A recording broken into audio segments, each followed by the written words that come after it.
Adım Şeyh Musa Özdemir, 23 yaşındayım. Dün gece saat 11:25 sürede akşam evde bir odamdan çıktığım için yangın gördüm. Odamda yatak odası, daha yeni evlilik hazırlığı yapıyordum. Bir ay bu ay içinde evlenecektim Allah'ın izniyle.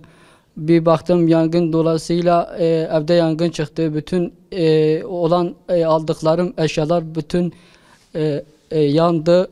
Çok mağdur oldum. Çok masrafım gitti. Çok sıkıntı yaşıyorum. Allah için belediyeden, valilikten, iş adamlardan yardım istiyorum. İbrahim jiboy xwedê ev kur xanî xwe ya me bikirê dawiye dan. Yani ev hevik ma bu gorê bizewcê. Firakum laqê xwe mobilya xwe yetaxa xwe tev anî bû kirbû hundirû da.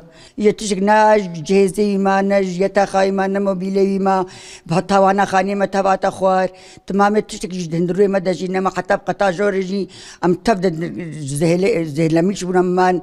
Yani ji boy Xwedê ji boy vî kurkê jî yardımê bikin mezê xanê me tev çûwa û tev de meqdûl bûna hem dîsa em ricakê dikin yani îş adamê batmanê bê ji belediyê bê ji ku te bê vî kurkê re jî yardım bikin û ji boy Xwedê yani yardimeka û bavê kurk tune bavê semyaniya mala xwe tevî dike diya wî ev çend sala bavê tune ya semyanê malê ew jî feqîr û ne weke zilamê xelkê ne wilo guçiliye jî belkî we televizyonê de dît û ji boy Xwedê em yardimê dixwazin.